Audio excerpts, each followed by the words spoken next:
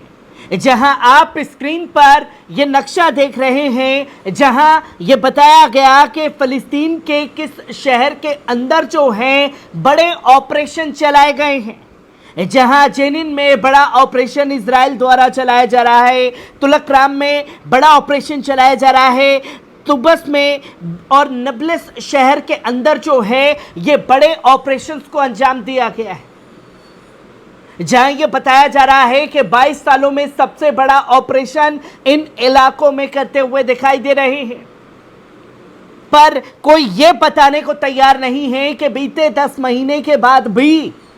ये शदीद झड़पें कैसे इजराइल को सामना करनी पड़ रही हैं। जहां साफ तौर पर आप देख सकते हैं कि बीबीसी रिपोर्ट के मुताबिक भी ये बताया गया कि फ़लस्तीनी सहित अधिकारियों के मुताबिक कब्जा किए गए वेस्ट बैंक के उत्तर में इजरायली फौज ने कम से कम 9 फ़लस्तीनियों को शहीद कर दिया है। हालांकि असल तादाद इससे ज़्यादा भी हो सकती है, क्योंकि फ़लस्तीनी अधिकारियों ने इससे पहले कहा था कि इजराइल ऑपरेशन की आधी रात से शुरुआत के बाद से कम 11 लोगों को शहीद कर चुका है। इजरायली सिक्योरिटी फोर्सेस ने कहा है कि वे ज़मीन और तुलकराम में दहशतगर्दी को नाकाम करने के लिए एक काउंटर टेररिज्म ऑपरेशन चला रहा है।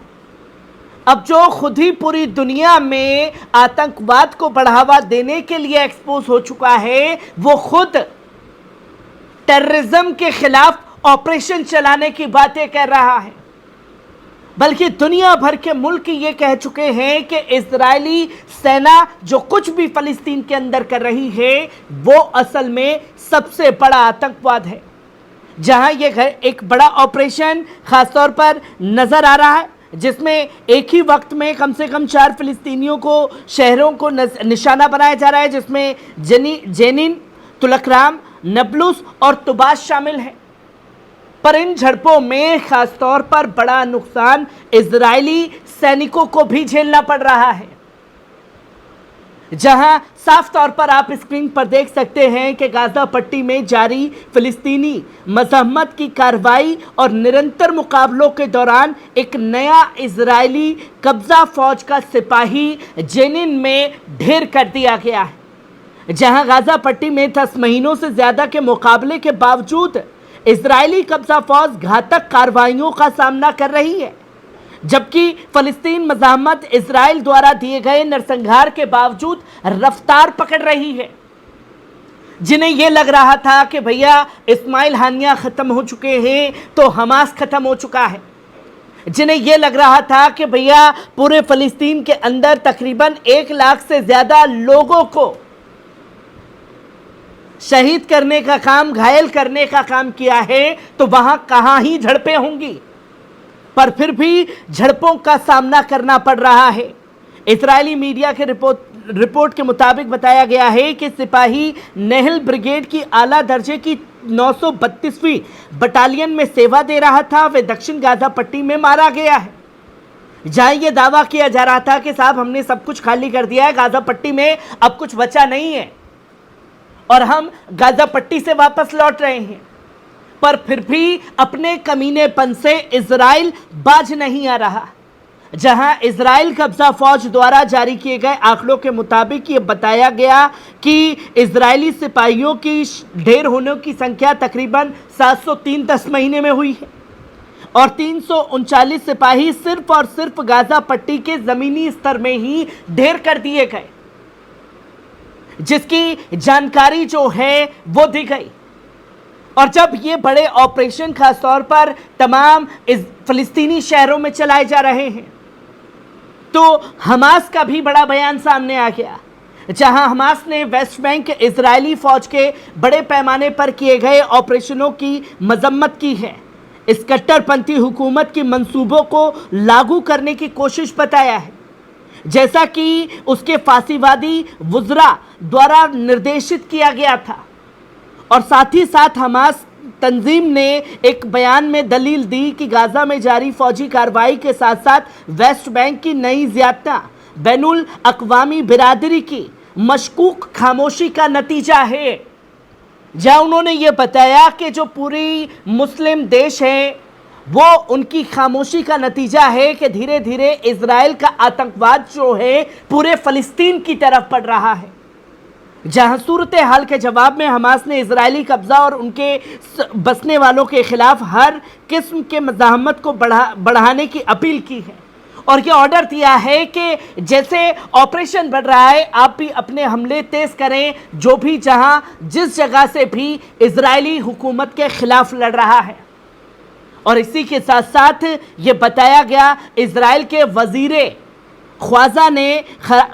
ने इजराइल गाजा के वेस्ट बैंक के कब्जे फलस्तीनियों को ज़बरदस्ती बेदखल करने के लिए अपील की है। उन्होंने अपने ट्विटर पोस्ट पे लिखा है कि काज ने कहा कि हमारी फौज जेनिन और तुल्कराम के कैंपस में इस्लामी ईरानी ढांचे को तबाह करने में पूरी मेहनत कर रही है जो वहां पर बनाया गया है,